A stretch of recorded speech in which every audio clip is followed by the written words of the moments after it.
여러분, 갈라디아서는 사도 바울의 다른 서신들과 아주 독특하게 다른 데가 있습니다.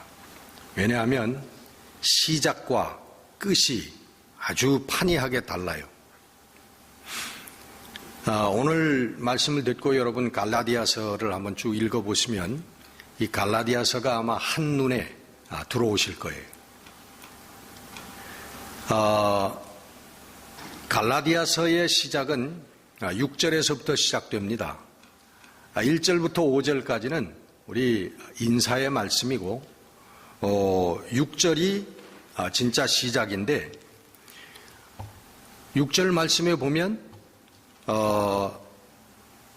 하나님께서 예수 그리스도의 은혜를 통하여 우리들을 불러주셨는데 너희들이 그것을 저버리고 너무나 빨리 다른 복음을 향하여 가는구나. 너무나 이상하다 하는 그런 말씀을 하고 있습니다. 너무 이상하다. 예수 그리스도의 십자가의 은혜로 아무런 대가 없이 거저 우리가 하나님의 구원을 받았는데, 이런 복음, 기쁜 소식을 우리가 받았는데 너희들이 그것을 버리고 너무나 속히 빠르게 다른 복음을 향해서 떠난다. 참 내가 이해할 수 없다. 이렇게 갈라디아서가 시작되는 것입니다. 그 다른 복음이라고 사도 바울이 말씀하신 그것은 구약의 율법을 의미하는데 대표적으로 갈라디아에서는 할례의 문제를 다루고 있습니다. 이건 예수 믿은 그 유대인들에게는 이 가르침은 아주 짝짝 달라붙는 그런 가르침이었어요. 예수를 믿어도 할례를 받아야 된다. 그래야 하나님의 구원이 있다. 유대인들에게는 이거는 어렸을 때부터 그저 말이 귀에 들리기 시작하면서부터 들어왔던 말이에요. 그래서 뭐 사도 바울의 말이고 무슨 사도 바울이고 뭐 사도 바울의 헤레비고 간에 이건 하나님의 말씀이니까 그냥 유대인들에게는 그냥 짝짝 달라붙는 그런 교훈이었다는 거죠. 여러분, 한국 사람들도 그래요.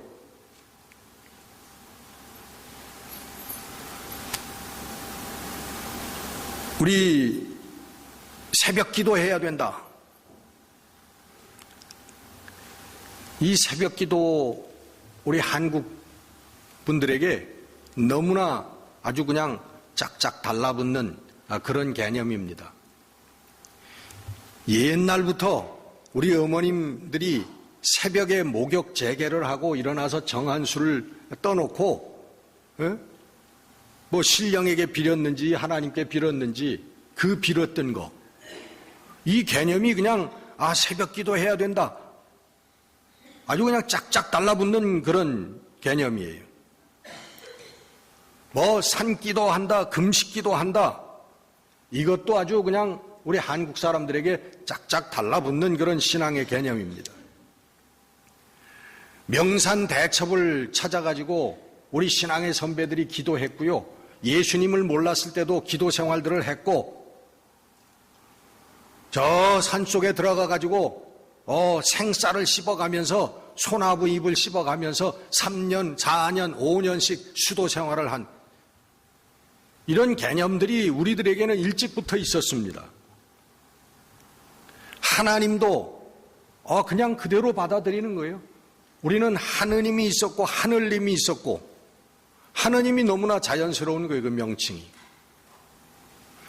더 나아가서 우리 인간들은 수녀원을 만들었습니다. 처녀들이 또 여자들이 들어가서 평생 결혼하지 않고 혼자 사는 수도원을 만들어서 저 산속 깊이 또 도시에도 만들고 여러분, 왜 시집들 안 가고 청승해요? 하나님께서는 남자 여자를 만들어 놓고 생육하고 번성하라 하고 축복하셨는데 웬 청승이냐? 또 남자들은 저 산쪽 깊은 곳에 가가지고 수도원을 만들어가지고 뭐 담요 같은 거 뒤집어 쓰고 하루 종일 뭐 기도한다 그러고, 우리 예수님께서는 하루 종일 기도하고 하루 종일 찬송하고 그런 것보다 오늘 우리의 세속적인 삶을 어떻게 살아야 되는가라고 하는 것에 대해서 훨씬 더 많이 90% 이상 그 말씀을 하셨는데, 그 가르침을 주셨는데, 새벽 기도하는 거, 뭐 금식 기도하는 거, 산기도, 뭐 수도원 이런 게 여러분 나쁘다고 하는 게 아닙니다. 또 그런 말씀을 들으면서 이런 거 전혀 해보지도 않고 해볼 생각도 안 한 사람들, 참 좋은 말씀이다 그렇게 생각할지 모르지만 그게 아니에요. 너무 좋아하지 마세요. 그런 것들이 예수님을 섬기는 신앙의 본질이 아니라고 하는 것을 분명하게 말씀드리는 것뿐이에요. 그러면 해요, 말아요? 예? 해요, 말아요? 따라 하십시다.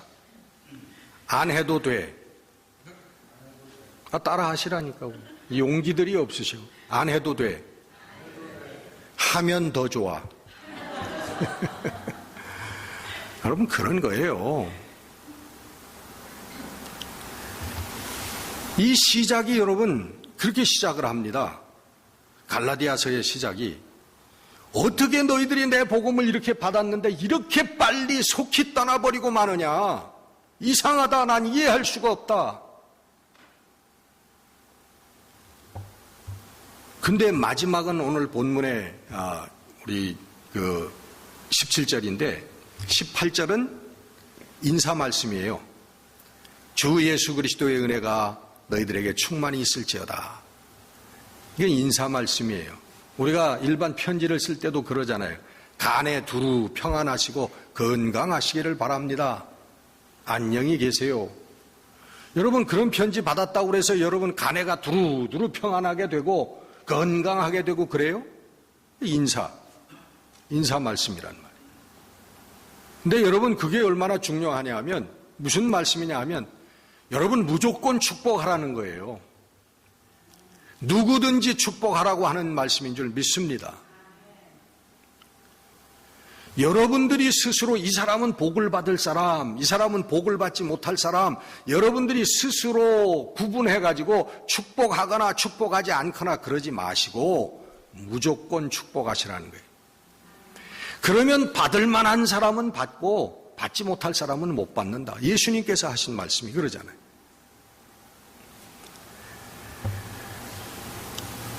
진짜 끝말은 17절인데 그 17절이 또 이상한 말씀으로 끝나는 거예요. 뭐라고 되어 있어요? 이후부터는, 지금부터는 from now on 어느 누구든지 나를 괴롭게 하지 말라.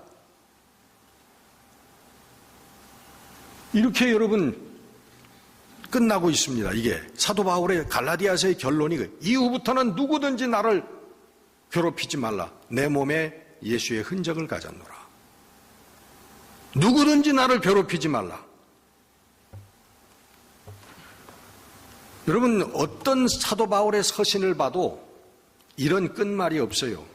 이렇게 끝나는 말이 없다는 말이에요. 어떻게 읽어보면요,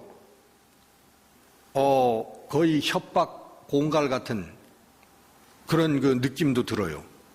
이후부터 나를 괴롭히는 자는 머리와 몸통을 연결하는 부분을 부러뜨리겠다. 뭐 이런 정도의 말씀으로 들리거든요. 근데 그런 의미가 아니에요. 왜냐하면 그 뒷구절, 내가 내 몸에 예수의 흔적을 가졌노라. 이것 때문에 그게 공갈 협박이 아니라, 겁주는 얘기가 아니라 그런 말이에요. 여러분, 사도 바울이 받은 고통, 예수를 전하기 위해서 받은 그 겪은 고초, 고린도 후서에만 2번 그 얘기를 합니다. 고린도 후서 6장에 보면 많이 견디는 것과 환난과 궁핍과 고난과 매맞음과 갇힘과 난동과 수고로움과 자지 못함과 먹지 못함, 그리고 고린도 후서 11장의 23절 이하에도 또 더 구체적으로 자기가 받은 고난과 고초에 대해서 설명합니다. 수고를 넘치도록 하고 옥에 갇히기도 더 많이 하고 매도 수없이 맞고 여러 번 죽을 뻔하였으니 유대인들에게 40에서 하나 감한매를 5번 맞았으며 3번 태장으로 맞고 1번 돌로 맞고 3번 파산하고 일주야를 깊은 바다에서 지냈으며 강의 위험, 강도의 위험, 동족의 위험, 이방인의 위험, 시내의 위험, 광야의 위험, 바다의 위험, 거짓 형제들의 위험, 수고하고 애쓰고 여러 번 자지 못하고 줄이고 목마르고 굶고 춥고 헐벗었노라. 저는 이 구절을 읽으면서 저는 이런 느낌을 받았어요. 목사라서 그런지는 모르지만 모든 시간이 그에게 고통이었고 모든 사람이 다 적이었고 모든 자연이 다 고문이었어요. 그걸 보면서 나만의 해석이지만, 나만의 느낌이지만, 이걸 한마디로 뭉뚱그려서 얘기하면, 요즘 좀 속된 말로 얘기하면, 뺑이 쳤네. 이 얘기란 말이에요. 정말 죽을 뻔했네.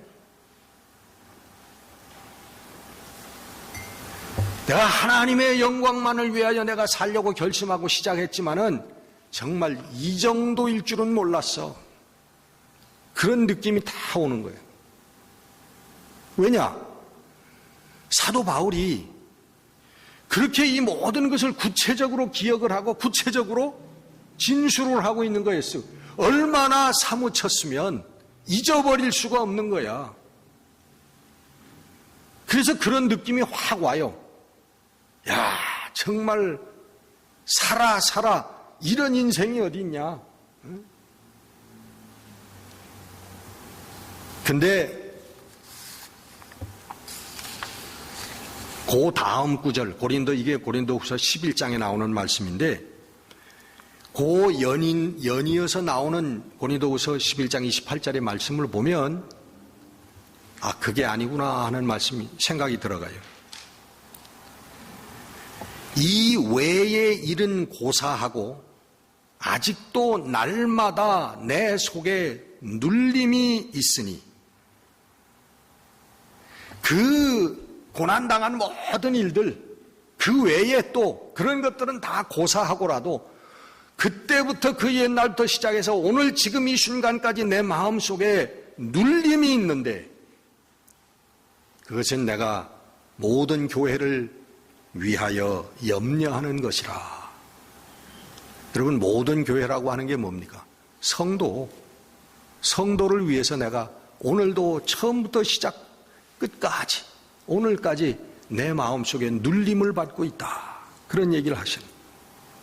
누가 약하면 내가 약하지 아니하며 누가 실족하게 되면 내가 애타하지 아니하더냐. 성도들 한 사람 한 사람이 연약할 때 내가 그렇게 안타까워하고 실족할 때 내가 애타하지 않더냐.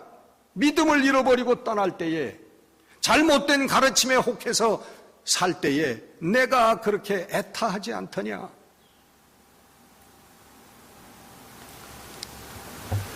전 목회 몇십 년 하면서 우리 자식들 위해서 내 자식들 위해서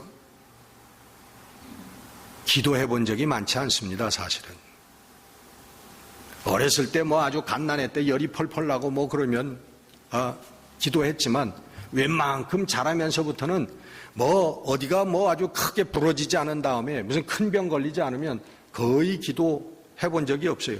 뭐 낫겠지 뭐. 그렇게 생각하고 넘어. 근데 우리 교인 중에 무슨 문제가 생기고 교인이 어디 아프다 그러면 그거 기도 안 해본 적은 없어요. 언제나 그게 여기 걸려 있어. 그 바울의 심정이 그런 거란 말이에요. 자기가 매 맞고 돌 맞고 감옥에 갇히고 파산하고 별 난리를 별 고초를 다 겪었지만 그게 문제가 아니고 내 마음속에 아직도 내가 눌림을 갖고 있는 것은 뭐냐 하면 성도들 한 사람 한 사람 너희들 교회 그것을 내가 애타하고 염려하는 그 마음이다. 이게 여러분 갈라디아서 1장에서부터 6장까지 나오는 이게 전체의 내용입니다.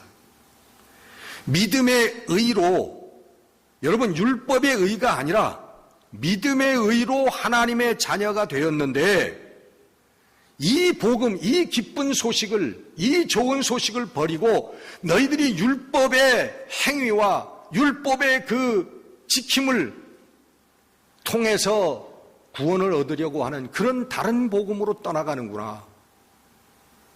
이게 시작과 끝이 이렇게 되는 거예요. 너무너무 이상하다. 1장 7절에 보면 하늘로부터 온 천사라도 우리가 전한 복음 외에 다른 복음을 전하면 저주를 받을지어다. 2장 16절 사람이 의롭게 되는 것은 율법의 행위로 말미암이 아니요 믿음으로 말미암는 줄 알므로. 3장 5절 너희에게 성령을 주시고 너희 가운데 능력을 행하시는 이의 일이 율법의 행위로서냐 아니면 들어서 믿음으로부터냐. 4장 21절 이하 사라와 하갈의 비유가 나옵니다. 종과 그리고 자유한 여자의 비유. 5장 1절 그리스도께서 우리를 자유롭게 하려고 자유를 주셨으니 다시는 종의 멍에를 매지 말라. 5장 16절 너희는 성령을 따라 행하라. 그리하면 육체의 욕심을 이루지 아니하리라. 5장 18절 너희가 만일 성령의 인도하시는 바가 되면 율법 아래 있지 아니하리라. 6장 8절 자기의 육체를 위하여 심는 자는 육체로부터 썩어질 것을 거두고 성령을 위하여 심는 자는 성령으로부터 영생을 거두리라. 6장 15절 할례나 무할례나 아무것도 아니로되 오직 새로 지으심을 받는 것만이 중요하니라. 여러분 갈라디아서가 1장에서 6장까지 이게 전부예요. 이 말씀을 하고 있는 거란 말이에요. 구원받은 자나 받지 못한 자나 우리 교회 안에 있는 자들은 행위를 합니다. 유대교인들도 행위를 하고 율법을 지키는 행위를 하고 구원받는 자들도 행위를 합니다. 구원받았다고 해서 그 다음부터 아무것도 안 하는 거 아니잖아요. 사는 거잖아요. 똑같이 살아요. 똑같은 행위를 하면서 산단 말이에요. 근데 그 행위가 뭐가 다르냐 하면 유대인들은 율법을 행함으로 구원에 이르려고 하는 것이고 예수 그리스도로 말미암아 구원받은 사람들은 구원받은 감사와 감격으로 행위를 하는 것이란 말이에요. 그게 여러분 비슷한 것 같지만 똑같이 사는 것 같지만 완전히 다른 삶이라는 거예요. 구원 얻은 하나님의 자녀들, 예수 그리스도의 십자가를 통하여 값없이 구원받은 하나님의 자녀들은 감사와 기쁨과 감격의 삶을 산다는 것. 그때 저들도 보면은 율법의 행위를 해요. 율법에 있는 말씀대로 산다, 말씀의 삶을 산다는 거예요. 그리고 언젠가는 그 율법을 뛰어넘는 그런 삶을 사는 것을 발견한다는 것입니다. 이게 여러분 한마디로 뭐냐면 그리스도 안에서 얻는 자유함이라고 하는 거예요. 여러분 그 자유함, 그리스도 안에서 얻는 자유함이 승리하게 하는 것이지 이 율법을 말씀 구절구절을 그대로 살려고 노력할 때 그것은 실패할 수밖에 없다는 거예요. 거기에는 기쁨이 없다는 거예요. 행복이 없다는 거예요. 갈라디아에서는 놀라운 구절이 있습니다. 2장 11절 이하에 있는 말씀인데 바울이 게바를 꾸짖었다, 책망했다 하는 그런 구절이 나옵니다. 게바가 누구예요?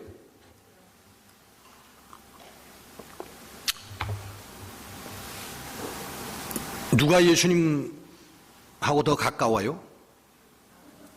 바울이 더 가까워요? 베드로가 더 가까워요? 누가 먼저 된 사도예요?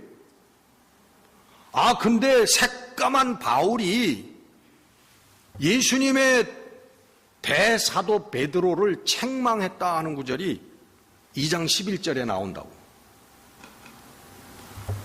표정을 보니까 아무도 모르시네. 읽어본 적이 없어. 오, 주여. 무엇 때문에 책망했느냐? 사도 바울이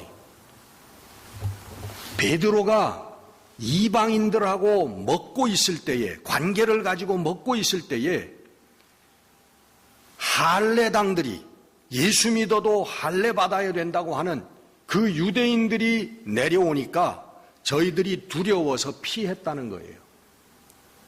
저희들이, 베드로가. 그래서 내가 베드로를 책망했다 그러는. 왜 그들을 두려워할 수밖에 없느냐? 왜 율법을 두려워하느냐? 우리는 예수 그리스도로 말미암아 우리는 자유함을 입은 신앙을 가진 자들이다. 자유함의 믿음을 가진 자들이다. 그들 앞에 이것을 당당하게 보여주지 못하고 왜 피했느냐 하고 자기가 책망했다. 여러분, 사도 바울이 얼마나 예수 그리스도 안에서의 자유한 신앙, 그것을 얼마나 중하게 여기고 얼마나 강조하는 사람이면 게바를, 베드로를 책망했다라, 그것 때문에 책망했다라고 하는 기사를 거기에다 쓰겠습니까?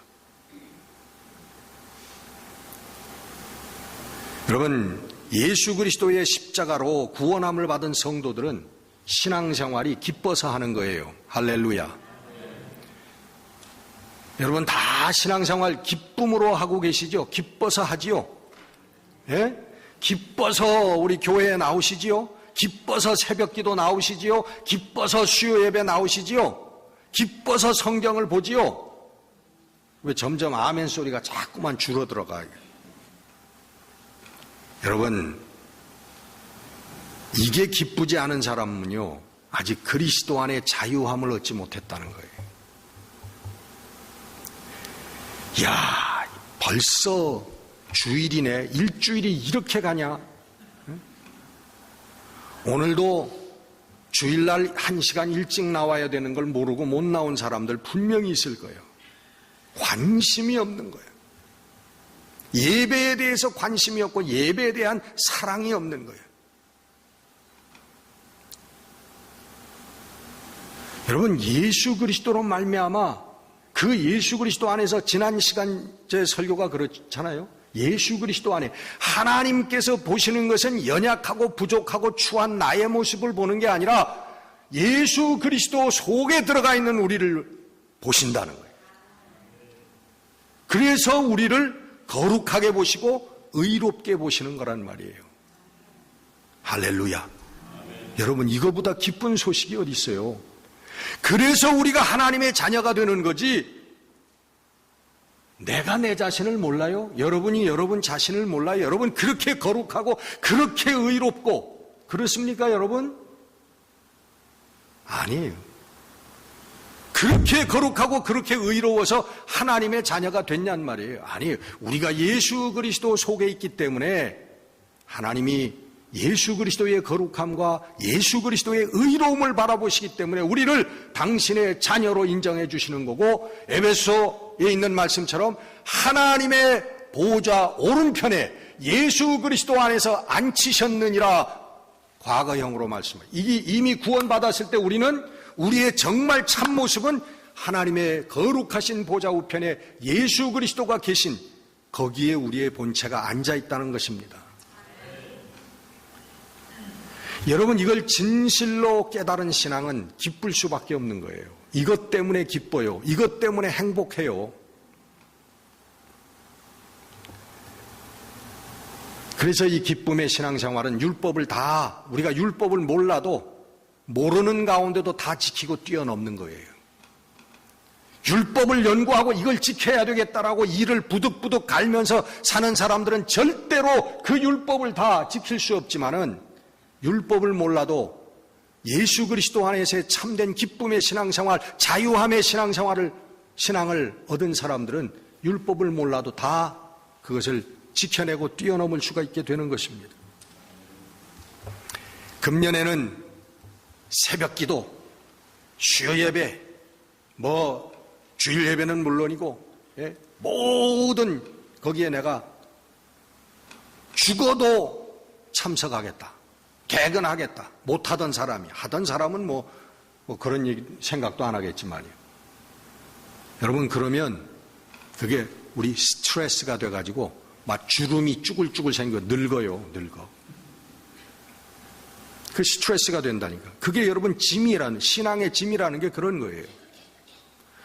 유대인들이 율법을 지키라고 유대인들에게 강요했을 때 백성들이 그 짐을 지는 거란 말이에요. 율법의 짐을. 이거 안 지키면 하나님의 백성에서 탈락하고 이거 못 지키면 죽는다 이거예요. 하나님 심판을 받는다. 여러분, 그런 스트레스가 어디 있습니까? 근데 예수 그리스도 안에 있는 참다운 진짜 신앙을 얻으면 주일 한번 빠져도 괜찮아. 수요 예배 못 나와도 괜찮아. 또 듣고 좋아하는 분들이 있겠지. 2절이 있어요. 2절. 1절로 끝나는 게 아니에요, 노래는.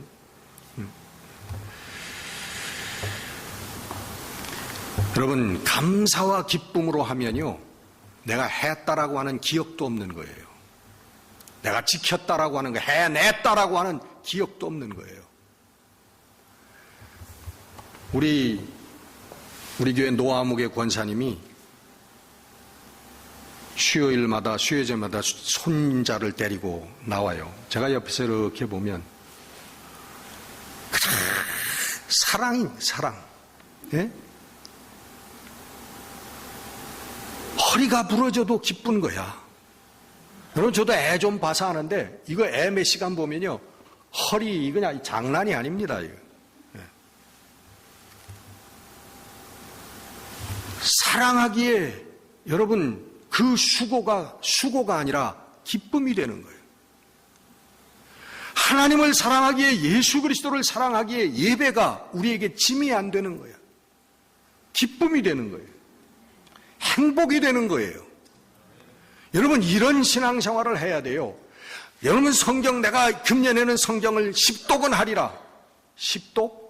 10장이나 읽으면 다행이야.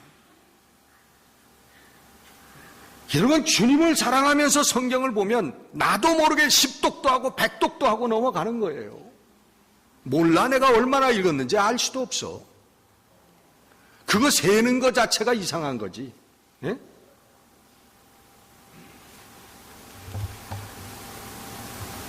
갈라디아서 5장 오늘 14절 갈라디아서의 말씀, 온 율법은 내 이웃을 내 몸과 같이, 내 자신과 같이 하라고 하신 말씀에서 이루어졌나니. 율법이 어디에서 이루어져요? 내 이웃을 내 자신과 같이 생각하라, 사랑하라 하는 거기에서 다 이루어졌다 이거예요. 레위기에 뭐가 있는지, 출애굽기에 뭐가 있는지, 사사기에 뭐가 있는지 몰라도 된다는 거예요. 내 이웃을 내 자신과 같이 사랑하면 거기에서 다 율법은 끝나버렸다. 완성되어져 버렸다. 로마서 13장 10절에도 사도 바울의 말씀 똑같은 말씀 아닙니까? 사랑은 이웃에게 악을 행하지 아니하나니. 사랑은 무엇의 완성이라? 율법의 완성이라. 사랑은 율법의 완성이다. 여러분, 신앙생활의 승리의 비결이 이렇게 심플하게 여기 나와 있는데 어딜 찾아 헤매는 거예요, 여러분들? 무엇을 찾아 헤매는 겁니까? 여기에 기쁨과 행복의 비결이 있는데, 그리스도 안에. 여러분, 이것이 바로 오늘 사도 바울이 말하는 내 몸에 내가 예수의 흔적을 가지고 있노라 하는 예수의 흔적입니다.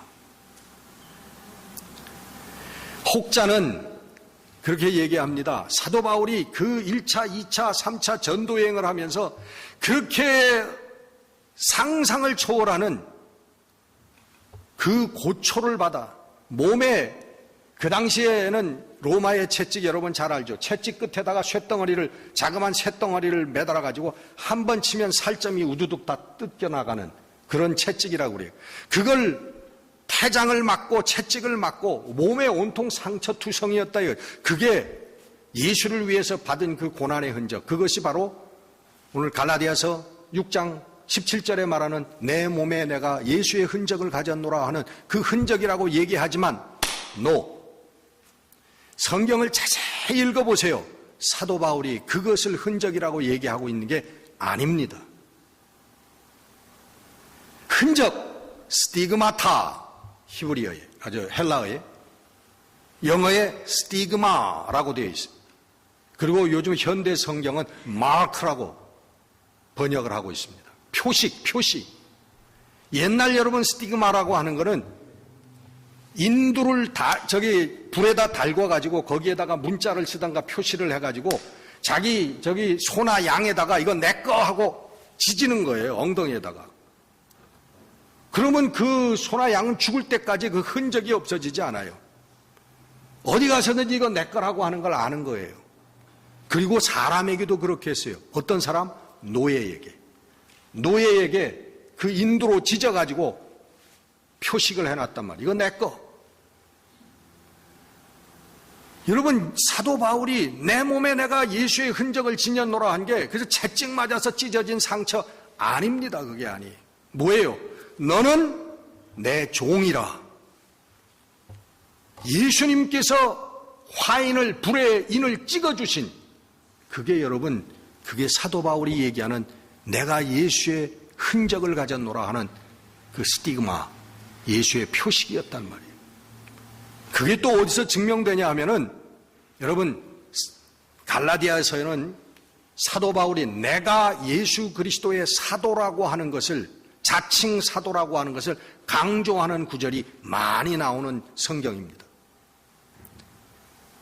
여러분 읽어보시면 1장 11절부터 한 장을 넘어가지고 2장 10절까지 그게 전부가 내가 예수 그리스도로부터 직접 사도의 명을 받았다라고 하는 그것을 강조하는 게 그렇게 장황하게 갈라디아서가 1장에서 6장밖에 안 되는데 1장 11절부터 2장 10절까지 엄청난 많은 분량을 그거에다가 할애하고 있습니다. 무슨 얘기입니까? 사도 바울이 자기의 권위를 세우려고 그런 게 아니란 말이에요.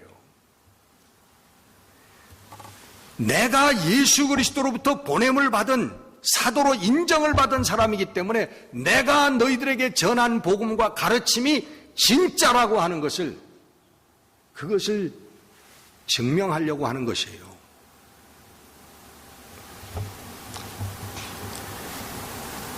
예수 그리스도의 흔적, the marks of Jesus, the stigma of Jesus Christ. 그것은 하나님의 은혜로 우리가 하나님의 자녀가 되어서 그 감사와 감격과 기쁨으로 예수를 전하며 산다고 하는 것입니다.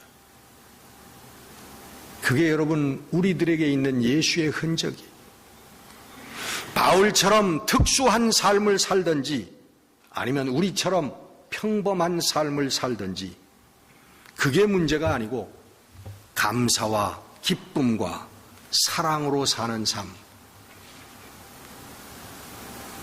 그게 바로 예수의 흔적을 갖고 있는 사람이라고 하는 것입니다. 이 예수의 흔적을 여러분도 가지고 있습니까? 기도하겠습니다.